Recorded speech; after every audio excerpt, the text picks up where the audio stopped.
हे दोस्तों, इमेजिन करो आपको एक हाई सिक्योरिटी प्रिजन में एज अ प्रिजन गार्ड की नौकरी मिली है। अब वैसे तो ये बस एक जॉब है, बट इस जॉब के साथ आपको मिल गया है पावर। कोई भी आपकी अकाउंटेबिलिटी लेने वाला नहीं है और इस प्रिजन में आपके पास कंट्रोल है। आप जैसा चाहिए वैसा प्रिजनर्स के साथ रह सकते हो। अब आप बताओ, ऐसी सिचुएशन में क्या आप नॉर्मल लोगों की तरह रहोगे, प्रिजनर्स के साथ नॉर्मल तरीके से बिहेव करोगे जैसे सबके साथ करते हो, या फिर पावर आपको चेंज कर देगा? द लूसीफर इफेक्ट बुक के ऑथर जो है ना, वो बोलते हैं कि कई बार हम इंसानों को लगता है हमारी जो आइडेंटिटी है वो पत्थर पे लिखी हुई लकीर की तरह है जो मिटाए नहीं मिटेगी, बट ये सच नहीं है। वो बोलते हैं कई बार इंसान की आइडेंटिटी रेत पे लिखी हुई चीज जैसा हो जाती है, जिस पे पानी पड़े तो वो बदल भी सकती है, स्पेशली अगर कुछ डार्क साइकोलॉजी उसके अगेंस्ट काम कर रही है तो। लूसीफर बुक में ऐसे कई सारे साइकोलॉजिकल फैक्ट्स और हैक्स बताए हुए हैं जो बहुत ही डार्क तरीके से यूज होते हैं और किए जा रहे हैं, जिसकी वजह से कई बार एक बहुत अच्छा इंसान एक बहुत बुरा इंसान बन जाता है या बना दिया जाता है। अगर आप चाहते हो कि ऐसी कोई डार्क साइकोलॉजी आपके अगेंस्ट ना काम करे तो आज का वीडियो जरूर देखना। आज मैं आपको इस बुक के थ्रू 11 ऐसे डार्क साइकोलॉजिकल हैक्स बताने वाला हूं जो बहुत पावरफुल है, जिनका यूज कई बार गलत चीजों के लिए होता है, कई बार शायद आपके अगेंस्ट भी हो सकता है, इसलिए इन्हें गौर से सुनना समझना। Hack number 1, illusion of personal control. अब जैसे मैंने आपको इमेजिन करने बोला था, एक्चुअल में सिर्फ कोई इमेजिनरी चीज नहीं है, ऐसा किया गया था एक एक्सपेरिमेंट में जो द स्टैनफोर्ड प्रिजन एक्सपेरिमेंट नाम से फेमस है, जिन्हें फिलिप जिम्बार्डो ने 1971 में किया था। ये साइकोलॉजी का one of the most striking studies बोली जाती है, जो प्लान करा गया था 2 हफ्ते के लिए, लेकिन इसके रिजल्ट्स कुछ इतने शॉकिंग थे, इतने भयानक थे कि इस स्टडी को सिर्फ 6 दिन में बंद करना पड़ गया। एक्सपेरिमेंट कुछ ऐसे करा गया था, स्टैनफोर्ड यूनिवर्सिटी के बेसमेंट में एक सिमुलेटेड प्रिजन बनाया गया जिसमें 24 साइकोलॉजिकल स्टेबल बच्चे उन्हें लिया गया और उन्हें रैंडमली रोल असाइन कर दिए गए। कुछ बने गार्ड्स और कुछ बने प्रिजनर्स। और ये चीज़ को उन्होंने बस ऐसे ही नहीं किया, बहुत ही सोफिस्टिकेटेड तरीके से किया।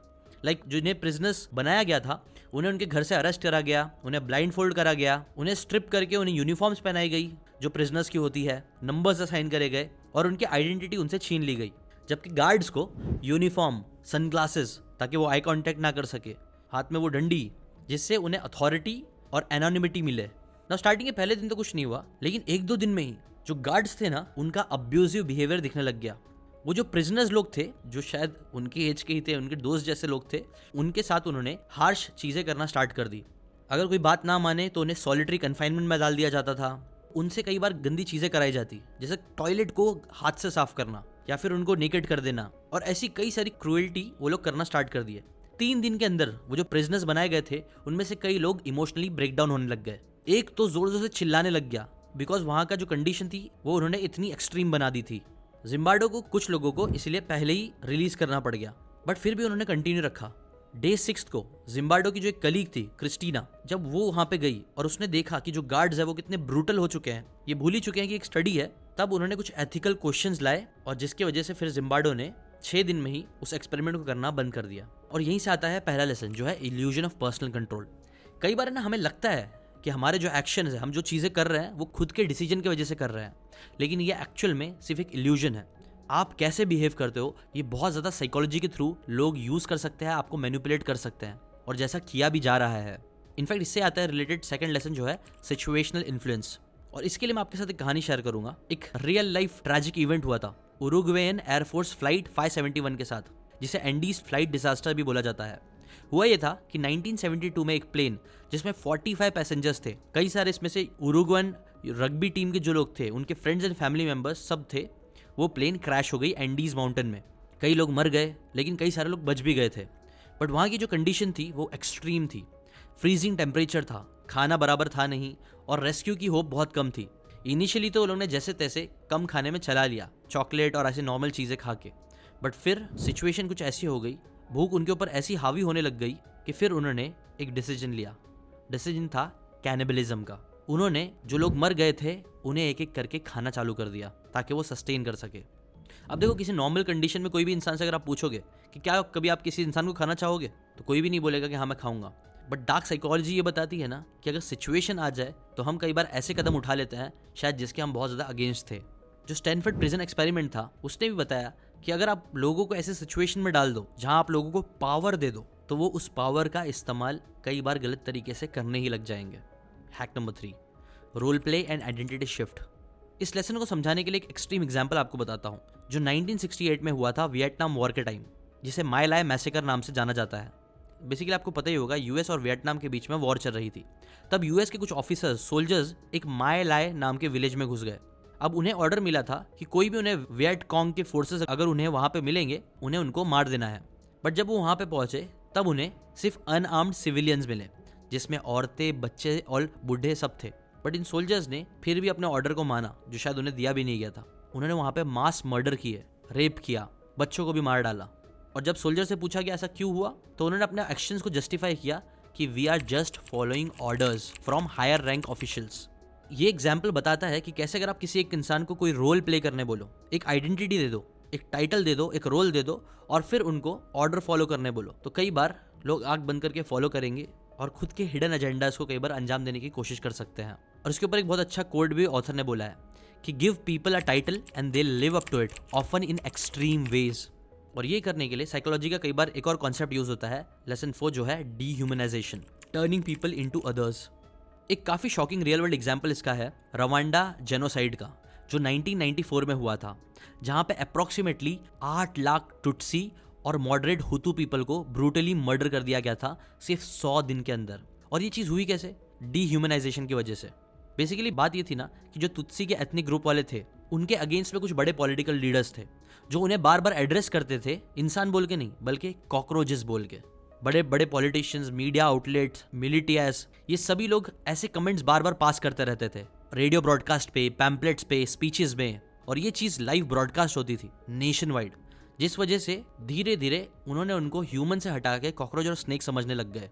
और इसके साथ सोने पे सुहागा था प्रोपोगेंडा। तुत्सी लोगों के खिलाफ फॉल्स इन्फॉर्मेशन और फैब्रिकेटेड स्टोरीज भी फैलाई गई, जिसकी वजह से ही क्या हुआ कि उन लोगों को कॉकरोच और स्नेक्स की तरह मारना लोगों ने चालू कर दिया।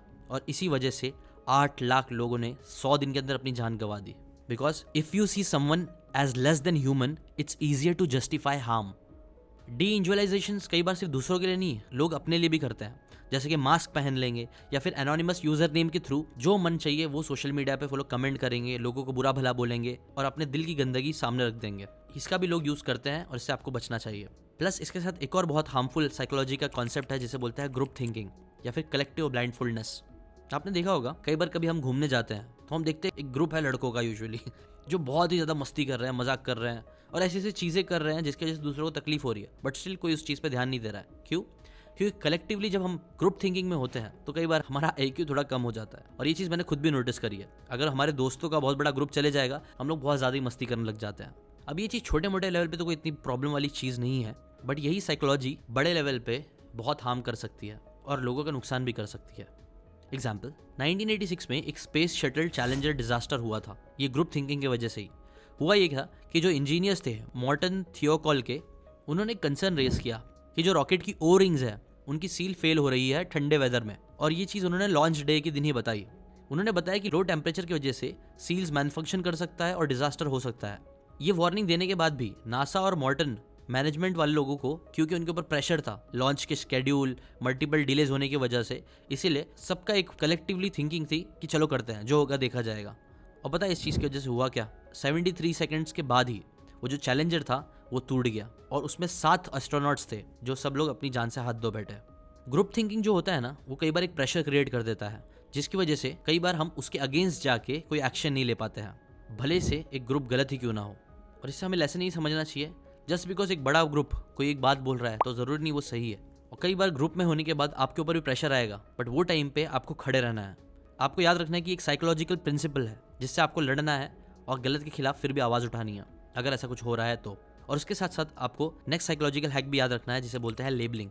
लेबलिंग एक बहुत ही कॉमन चीज़ है जो पेरेंट्स, टीचर्स, सोसाइटी मेंबर्स और हम खुद कई बार अपने लिए यूज़ कर लेते हैं।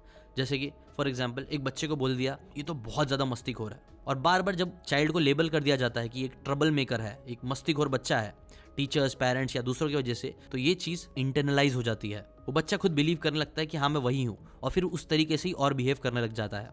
वो उस लेबल को फिर रीइंफोर्स करता है। इसीलिए लेबलिंग करना भी इतनी अच्छी चीज़ नहीं है, बट हाँ इसे पॉजिटिवली भी यूज़ किया जा सकता है।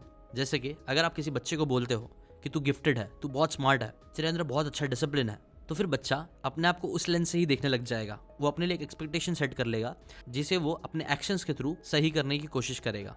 बट हाँ याद रखो, इसको अगर आप गलत तरीके से यूज करोगे तो ये बच्चों में स्ट्रेस, परफेक्शनिज्म और फियर ऑफ फेलियर भी डाल सकता है। इसके लिए आप किसको क्या लेबल दे रहे हो, अगेन बहुत सोच समझ के देना चाहिए। कई बार हम लोगों को जाने अनजाने में बोल देते हैं कि ये तो चोर है, ये तो क्रिमिनल है, ये तो ये है वो है। ऐसे ही कई बार हम लोग बहुत लाइटली लोगों को लेबल्स दे देते हैं।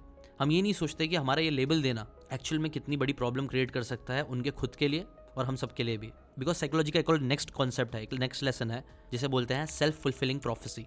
कई बार हम इंसान भी ना अपने आप की प्रोफेसी कर लेते हैं कि यार मैं तो एग्जाम में पक्का फेल होने वाला हूँ, या फिर यार मैं बिजनेस करूंगा तो मैं पक्का फेल हो जाऊंगा, मैं कंटेंट क्रिएटर बन ही नहीं पाऊंगा। हम एक खुद की प्रोफेसी बना लेते हैं, डायरेक्टली इनडायरेक्टली खुद को लेबल्स दे देते हैं। और फिर हमने क्योंकि वो चीज़ बोल दी है, कॉन्शियसली अनकॉन्शियसली जो हमने बोल दिया है, हम उसके पीछे काम करने लग जाते हैं। आपने इसके बारे में स्टडी भी पढ़ी होगी शायद, कि एक आदमी था जो बहुत हेल्दी था, अच्छा फील कर रहा था, फिट है, बट फिर उसको एक जन ने आके बोला कि क्या हुआ यार, तेरी तबीयत ठीक नहीं है क्या, बहुत डाउन डाउन लग रहा है। तो पहले आदमी को तो उसने बोल दिया कि नहीं सब ठीक है, बट फिर जब दूसरा आदमी ने आके उसको बोला या किसी कलीग ने आके बोला क्या हुआ तेरी तबीयत ठीक नहीं है क्या, तब उसके दिमाग में डाउट आ गया। तब उसने बिलीव करना चालू किया कि हाँ यार शायद मेरी तबीयत ठीक नहीं है। और ऐसे ही जब 2-3 लोगों ने उसको बोल दिया तो चौथे पांचवें टाइम तक उसे ये बिलीव हो गया कि हाँ उसकी तबीयत खराब है और वो खराब फील करने लग गया। ये एक्सपेरिमेंट जो हुआ था उसमें अगेन किसी और ने ये चीज़ बोली थी, बट कई बार हम खुद को ऐसी चीज़ बोलने लग जाते हैं। हम बोलने लग जाते हैं कि यार मेरी तबीयत है ना, मैं वहाँ जाऊँगा तो मेरी तबीयत पक्का खराब हो जाएगी, और फिर वो एक सेल्फ फुलफिलिंग प्रोफेसी बन जाती है जिसके जैसे हम बीमार भी पड़ जाते हैं। इसलिए साइकोलॉजी के इस डार्क प्रिंसिपल को याद रखना, सेल्फ फुलफिलिंग प्रोफेसीज करनी है तो वो पॉजिटिव चीज़ों के लिए करो, नेगेटिव चीज़ों के लिए अवॉइड करो। इसके बाद 7th आता है साइकोलॉजी का हैक जिसे बोलते हैं moral disengagement, detachment from the guilt. इसके ऊपर एक बहुत ही इंटरेस्टिंग एग्जाम्पल है अबू घरैब का। यूएस इराक के वॉर के टाइम पे एक बहुत ही फेमस केस हो गया था जो बाद में लोगों के सामने आई, और जब ये बात सामने आई तो लोगों का होश उड़ गए थे कि ऐसी चीज़ें भी हुई है। बात ये थी कि अबू घरैब नाम की जगह थी जहाँ पे ना इराक के प्रिजनर्स को रखा गया था, और वहाँ पे जो यूएस मिलिट्री वाले थे उन्होंने बहुत ही ज़्यादा गलत तरीके से उन प्रिजनर्स के साथ बिहेव किया। ऐसी ऐसी चीज़ें करी जो सुन के पूरी दुनिया शॉक हो गई।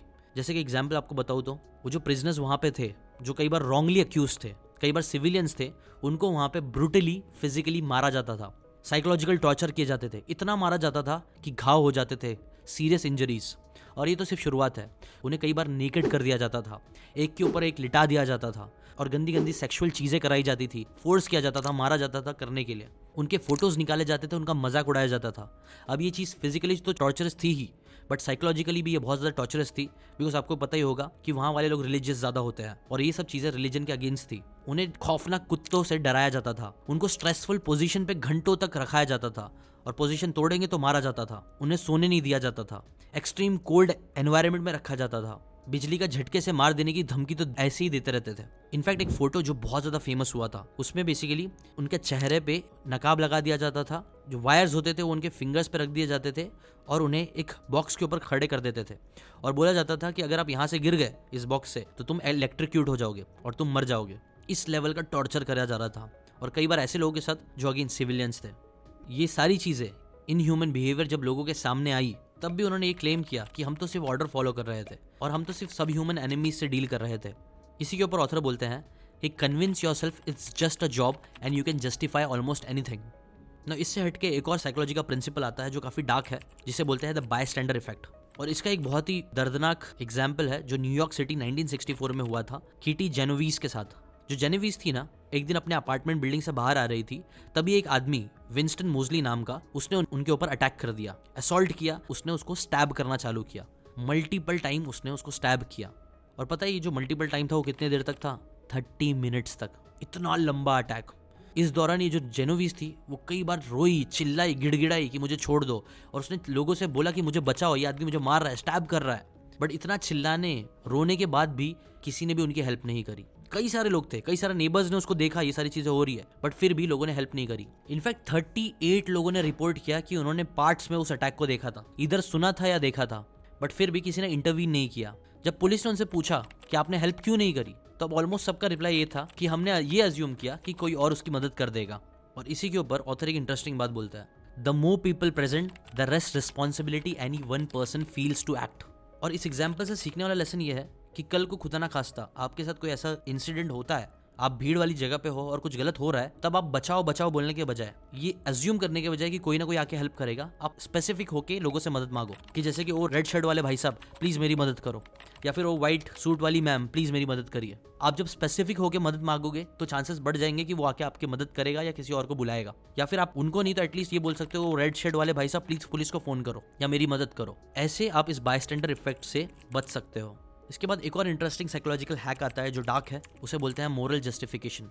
बहुत पहले की बात है, 1692 की सैलम विच ट्रायल्स नाम से ये इंसिडेंट फेमस है ना। इस पीरियड में ना पुरिटन नाम की कम्युनिटी थी सैलम मैसाचुसेट्स में, जो बिलीव करते थे ना कि उन्हें ना अपनी सोसाइटी से ईविल को खत्म करना है, एग्जीक्यूट करना है। और ये चीज़ करने के लिए उन्होंने पता है क्या किया, उन्होंने वहाँ की बहुत सारी औरतों को मारना चालू किया। कौन सी औरतें?